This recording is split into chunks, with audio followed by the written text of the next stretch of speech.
right, today we're going to be interviewing Dr. Kelly Otani, who recently wrote a book, Paradox of Conscious Healing. And he works at Feather River Hospital. And Kelly and I, we met each other, about 6 or 7 years ago doing the documentary A Wave of Compassion. We were both interviewed on there. So, Dr. Otani, it's been a while. Why don't you tell me a little bit about what you've been up to and what you're up to now? Well, basically, about 2000, I got really burned out on medicine. My specialty is physical medicine rehabilitation. So I take care of people who've suffered medical conditions that have led to disability. I also deal with pain management.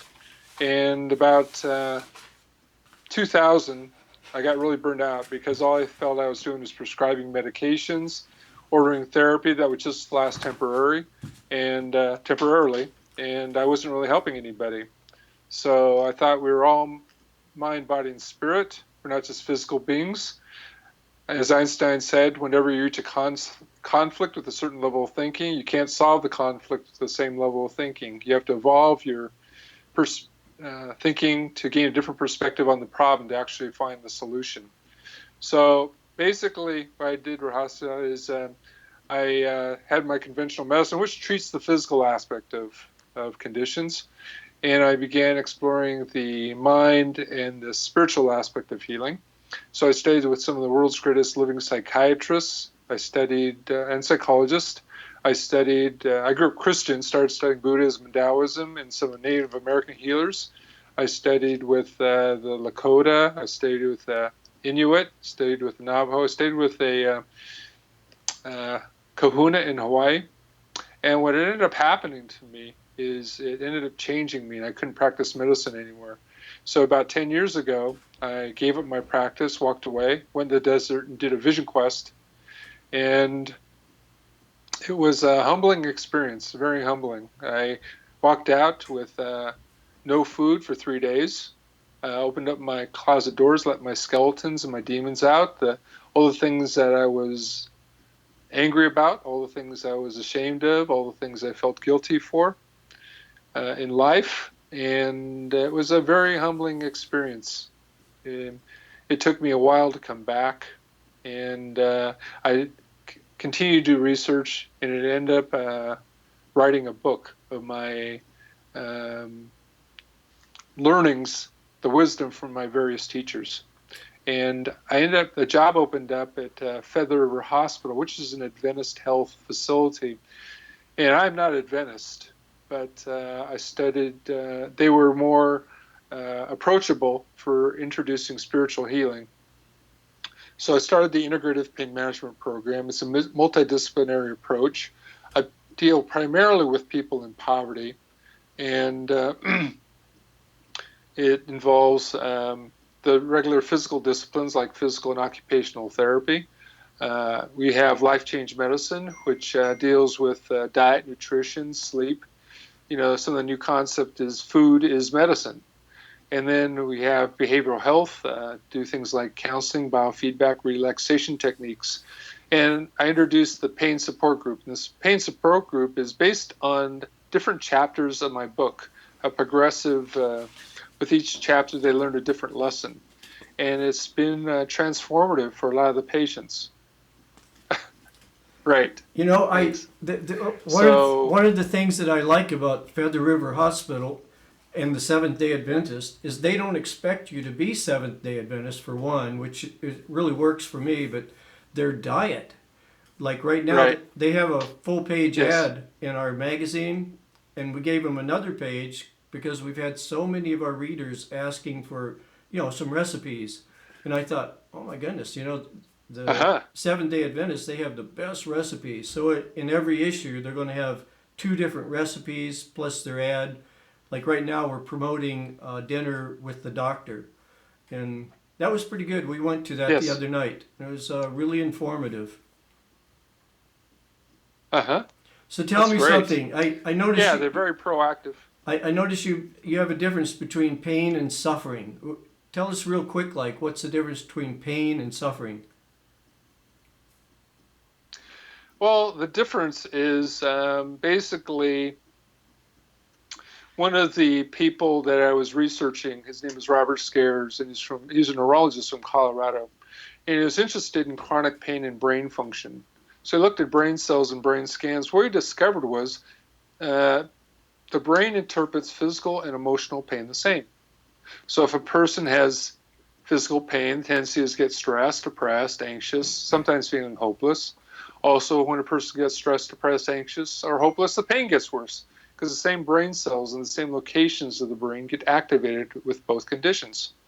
Also, some of the latest medical research has shown that any history of childhood trauma, whether it be physical abuse, sexual abuse, emotional abuse, or abandonment by the mother, tends to lead to more pain syndromes and more health problems later on in life. Yeah, a lot of research has been going on, like Bruce Lipton, Joe Dispenza, and what they're working a lot with the placebo effect. And one of the things they found out, Yes. and even with the pharmaceutical companies, they've even noticed that over the past 10 to 15 years, the placebo effect is keeps going up and up and up. And one of the things that they found out was we've always thought that the placebo effect worked because we thought it was the pharmaceutical. But now what they're finding out by running different research groups is the placebo effect works even if you know it's the placebo. Right. Well, an interesting research study that was done was a person was given what they thought were two different drugs. One was costing $1 a pill, the other one was $10 a pill. And what was interesting, it was the same medication.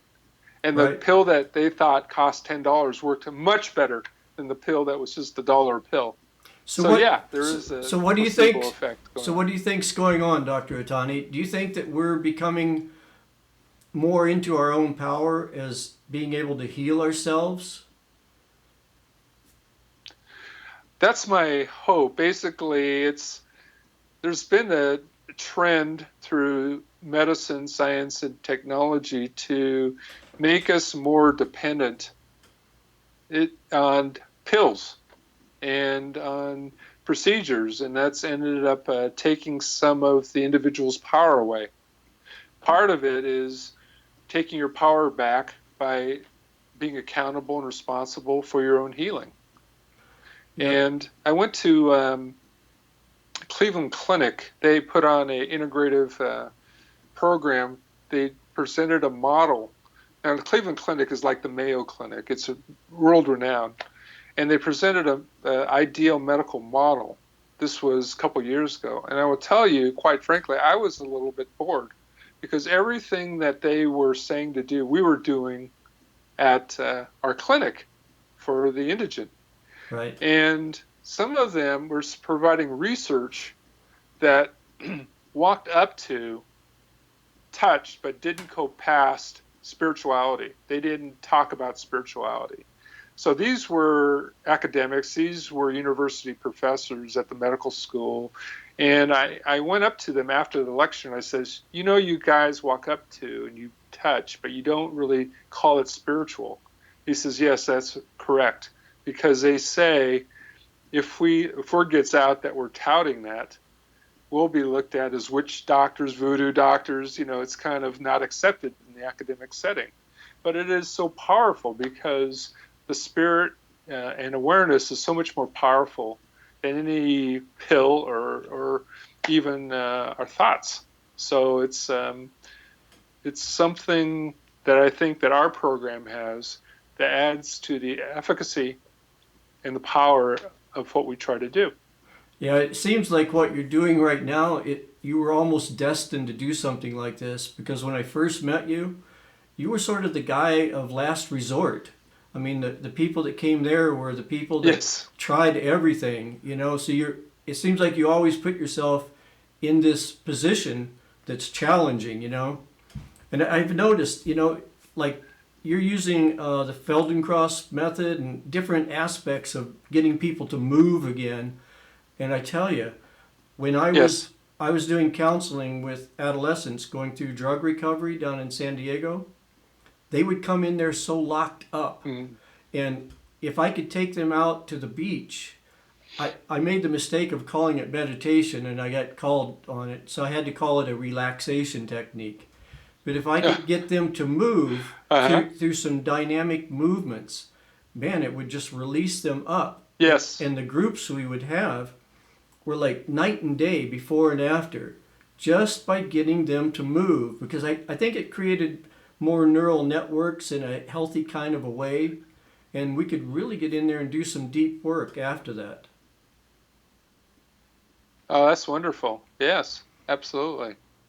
So, what are you doing over here? So, You're working over here at the clinic on Skyway or over on Pence? Both of them, or? no, I just work over at the Feather River Health Clinic on Skyway. So I do the assessment. I figure out from the medical perspective, well, do they need an MRI? Do they need some lab tests, x-rays? And then I direct their treatment based on where I think it's most needed. Maybe they need some counseling before they do some of the other aspects to get freed up. Sometimes it's, as you said, the movement aspect. And so approaching it from many different perspectives, trying to find that open door to get into their soul and try to open them up for other possibilities in their lives. Yeah, it's really nice that the hospitals are opening up for this now. A friend of mine, Steve Flowers, he's been giving meditation at Enloe for years and years and years, you know. Right. And I think the more we get into this, we're realizing that we have to be more holistic. And now with the fairly recent advancements in epigenetics, we know that within our lifetime, we can actually change our genes by our thoughts, our emotions, and what we do. And I think that's important because before it was sort of nature that ruled the game, but now we're finding that nurturing is really important. So that means that within our lifetime, we can help evolve our brain, our health, our thinking, our emotions, and eventually, our consciousness and spirit. Right. There was a study done in 1921 by two different researchers. They're called Terman and Grant. And basically, it started in 1921 and involved 237 men.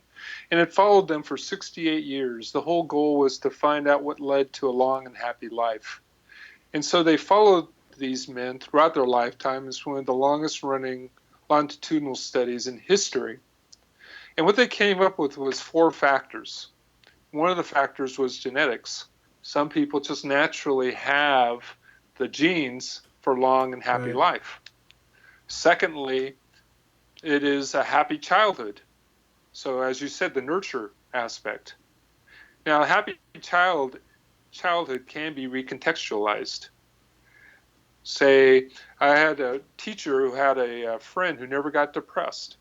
So he asked him one time, well, why don't you ever get depressed? He said, when I was a kid, if something were to happen, like I didn't study for my class and I got an F in the test, or if I left my bike in the driveway and my dad ran over my bike on his way home from work, my parents never said to me, that was stupid, that was wrong, that was bad. They never said any of those things. They said, what did you learn from that?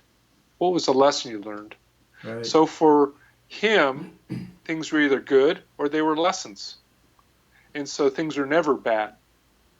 Thirdly, what they found was that was protective, and I'm sure you've heard of the Rosetta, Pennsylvania story about deaths from heart attacks, but it is the nurturing, supportive, close-knit community to help people survive heart attacks. Right. Fourthly, it's a little bit surprising, but it is in giving of yourself that also leads to a long and happy life rather than taking. And so many people are used to taking things and thinking that's going to make them happy, when actually it is finding out who you are, what your gifts are, and giving those gifts freely that leads to a long and happy life. So it is all of the work that you're doing, I would imagine that it's holistic in nature and taking in neuroplasticity. If it wires together, it fires together. We've learned so much about the brain. How is your work sort of addressing that aspect of getting people to rewire their thinking and expand their mind? Yeah. Yes. Well, that's basically, so much of it is based on, let me just back up. Let me just say I have nothing against modern medicine or technology because they've done some remarkable things. There have been medications that people need to take in order to start this contemplative self-actualization work. The people I deal with, sometimes they're so far down in pain or in depression or something like that, they need something to lift them up to a point that they can concentrate, they can focus, they can. So I have nothing against that. Also, if a person has a condition that surgery will help, I have no problems with that either. But I feel like you have to address it from so many different perspectives to get the maximum benefit. Basically, we know that support groups and a positive attitude leads to twice the cancer recovery and longevity as a person who has a negative attitude. Also works with heart surgery. A person with a positive attitude will have an outcome twice as good as a person who is fearful or who is doubtful of the efficacy of what they're doing. So you're absolutely right. And basically, in teaching, in doing the pain support group, I'm teaching different spiritual lessons. Basically, one of them may be awareness. The awareness is that what you think may not be the truth. That's part of the Course of Miracles, right? Right. So basically, I use an example of a study done in 1967 at the University of Pennsylvania on a group of dogs. How they were divided up into two groups. One group of dogs were placed in a cage. They were restrained in the cage, and the cage door was closed. So they shocked the dogs repeatedly for a few days. They took a second group of dogs. They put them in the cage, but they did not restrain them.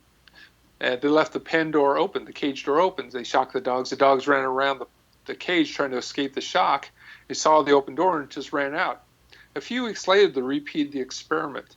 They took the second group of dogs. Again, they didn't restrain them. Again, they left the cage door open, shocked the dogs. The dogs had learned to run out of the cage. They took the first group of dogs. This time, they didn't restrain them. This time, they left the cage door open, and they shocked the dogs. What did the dogs do? They stayed and took it. They couldn't see. Their perception was from their previous memory, from what they had experienced before. They weren't even looking for the open door. Okay, this takes And us they to were able to escape. this takes us to an important point. What do you do with somebody that comes in and they have a really hardcore belief that they're just not going to get healthy, they're not going to get better? How do you start turning them around to where they can start seeing a light at the end of the tunnel? It's hard. It's hard. Yeah. And I will tell you that some of my patients, they don't really get it. Some of my patients don't like me much when I start working with them because I hold them accountable. Being accountable is a spiritual value, and I'm holding them accountable in order to get their medication. And they don't like it. So I have them attend counseling sessions. I have them go to therapy because I will tell you, when I first started at the clinic, I had a 60% no-show rate of patients because they're so trapped into their victimology. And let me tell you, victims do not heal. Victims give their power to everybody else, expecting other people to heal them or take care of them. Right. But it's very disempowering. And so I like that line from Spider-Man, which he says, with great power comes great responsibility. But also it is true the opposite. With great responsibility comes great power. The more you take responsibility for improving your own life, the more powerful you become. Yeah, absolutely. And I think that goes with every phase of our lives. in our relationships, our Oh, health. absolutely. And this is one of the things that I think the recent generations are missing out on because they're so entitled. The feeling of entitlement, give me, feed me, help me. Absolutely. And it sort of is indicative of where we're at right now because you can't help everybody. There's some people you cannot help until they realize that they have to help themselves. And that's the most difficult thing to do sometimes. Absolutely. Hmm. Man, Yeah. I'm telling you. Okay, there's a couple of other things here I wanted to talk to you about. Have you ever read Molecules of Emotion by Candace Pert?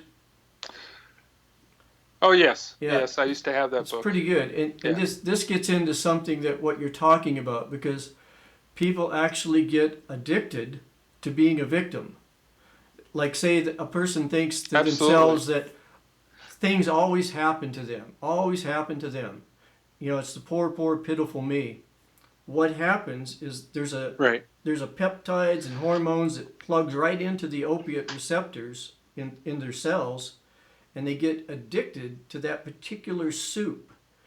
Then what happens? That feeds back into the brain, and 95% of us is unconscious. So we unconsciously set ourselves up in situations that we can feel sorry for ourselves. We go to a party and we bump into somebody and they spill a drink all over us. We go, oh, this always happens to me. But we don't realize that we're doing that to make an environment that would be conducive to producing the chemicals to feed our addiction. Right. Right. Yeah, Rahasya, there was a kahuna I worked with. His name was Mark Saito, and his father was a renowned martial artist, and his mother taught him the way of the huna.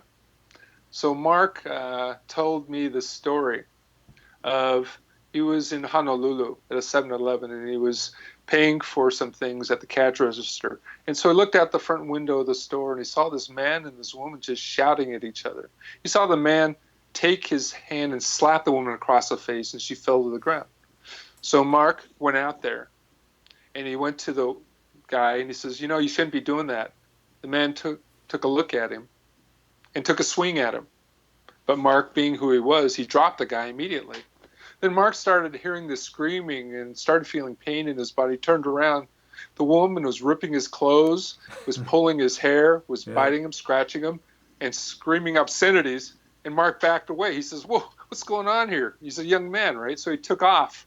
And he goes to the dojo where his father was giving class. And his father was saying his hair's all disheveled, his clothes were ripped, and he's bleeding. And so he said, Mark, what happened to you? And Mark tells him the story. And his father starts laughing. And he says, Mark, I've taught you a lot of things. Let me tell you, Shakespeare said, we in our lifetime play many roles. Let me tell you about the 3 roles we play in life. One of being the rescuer hero, other being the villain or perpetrator, and the third as being the victim. So you looked out the front window of that 7-Eleven, you saw the man being the villain, you saw the girl being the victim. You're going to go out and you're going to be the hero. So you get involved in the whole drama. And suddenly you become the villain, the boyfriend becomes the victim, the girlfriend becomes the hero. Right. All in the same, once you insert yourself in the drama. The whole point of that, Rahasya, is it usually is the victim who sets the roles, right? The victim is an energy vampire. The victim is always looking for a hero or rescuer to pick them up and they fall down, pick them up and they fall down. They don't want to use their own energy. They want to steal energy from other people. And so once the hero gets tired having their energy taken, he gets angry or resentful. He says, hey, I've picked you up like 12 times and you keep falling. I'm not going to do that anymore. Suddenly, the victim designates that guy as the villain now, since he won't give her what she wants. Yep. We ran what was called a psychological test called the PAI, personality assessment inventory on some of the patients. And what we came out with were things that were out of the standard deviation of normalcy. One was locus of control.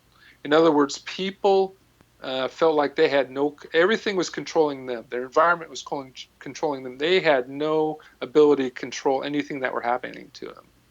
Secondly is trust.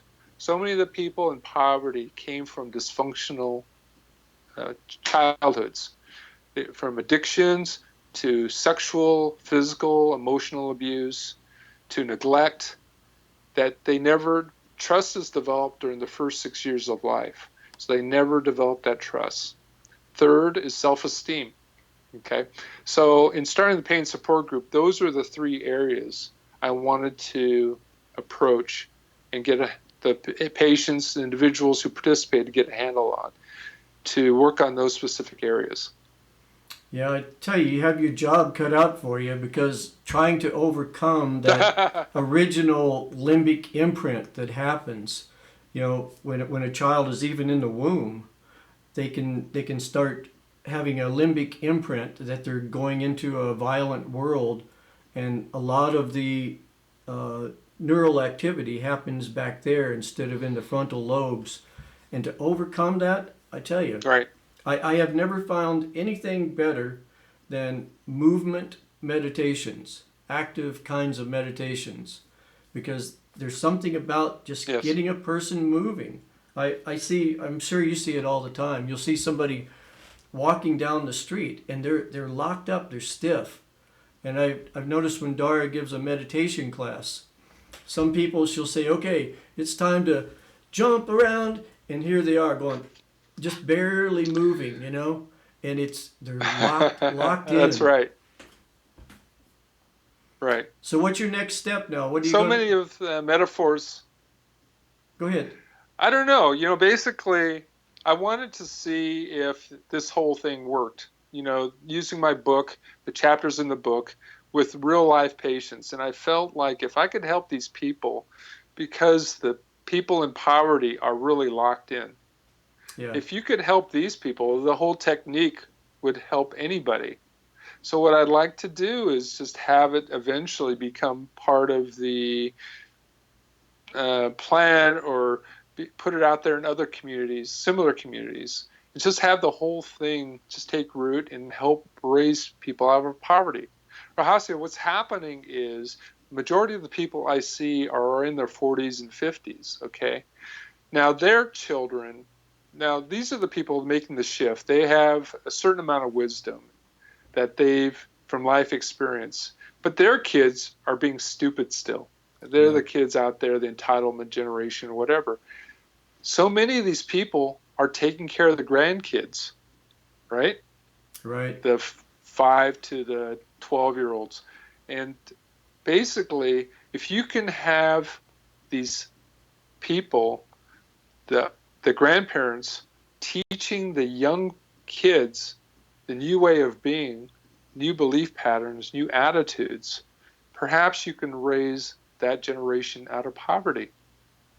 I believe that any society, any community is based on the lowest common denominator. And if you're able to raise those people up to a higher level, you raise all society up. You raise the whole community up. And that is my hope. Yeah, somebody asked me the other day what I was most afraid of in our society. And I know that they were expecting me to say the government, the military, whatever, But I thought about it, and I think what most concerns me is uninformed youth that have been indoctrinated since day one, because they are so easily manipulated. Like I will put up a post on my Facebook, and I'll get like all kinds of reactions. No, this isn't true. Then I have to go back and give them the links, the references, and I can tell they've been totally indoctrinated by the machinery out there. So that really concerns me. So anything to wake these people up can really help. Yeah. I think the greatest harm that has occurred to our society is the corruption of the academics. Basically, they are being taught a whole different set of values that has no integrity, being taught how to think about things, of, Yeah. you know, whether it be the banking system, the money system, whether it be the environment, whether it be whatever it is. A lot of the academics are godless institutions, very Yeah. narcissistic, and setting out false information out that these young kids are absorbing, and you have to sort of turn everything around. I will tell you, in medicine, some of the basically what's happening in medicine is the pharmaceutical companies are the ones who are doing all the research now. And you know as well as I do, when you set the intention of making this medication, this $1 billion medication, effective, that's what they're going to come up with, even Yeah. though it really isn't, right? But all the Yeah. research, I've sat down in so many conferences listening to the researcher providing that information, and I listened to it and I said, this is a bunch of crap. I mean, Yeah. basically, he's biasing the research every step along the way to get the outcome that he and the pharmaceutical companies want to achieve, Yeah, right? and basically And people so don't realize either that 70% of the Food and Drug Administration's research is paid for by the pharmaceutical companies. I mean, how is that going to turn out? that's correct. And basically, yeah, when you go to the Food and Drug Administration, it's not so much about the efficacy of the drug. So a drug can be just about as effective, maybe a little bit more effective than placebo. It's just that they don't want to, they do no harm. So they want to make sure that drug does not cause any kind of morbidity or any side effects that can cause people harm. But as far as the efficacy of the whole drug, that's a question. And that's Right. where the placebo effect takes place, right?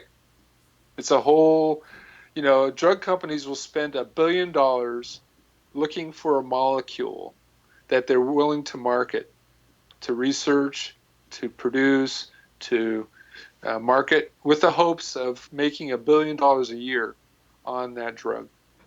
For the most part, Mm-hmm. people don't have really good information. Like I talking to Bruce Lipton one time, and this is the same thing with all the researchers in the medical field, biology, chemistry. If you talk to what the researchers are going through in the labs doing the research, and you read the academic college book, they're about 20 years behind. So the kids are learning something that Mm-hmm. really is outdated even as they're reading it. There's a big gap between the research and the academic world. And it's too bad because it's getting easier Mm-hmm. to redo textbooks because they're digital for the most part. They could really update things. Mm-hmm.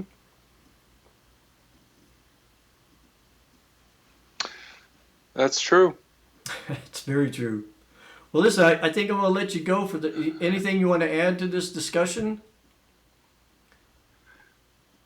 No, I just basically,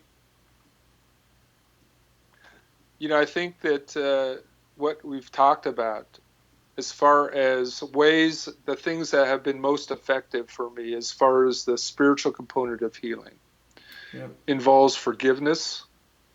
It's huge. Yeah. And forgiveness is not for the perpetrator, it's for yourself, because if you live with resentment, anger, fear, it affects your physiology. It doesn't affect the perpetrator's physiology. Also, having self-forgiveness, because with a person who doesn't feel they deserve or are worthy of being healed will not heal. Living in gratitude, because gratitude puts you in the present.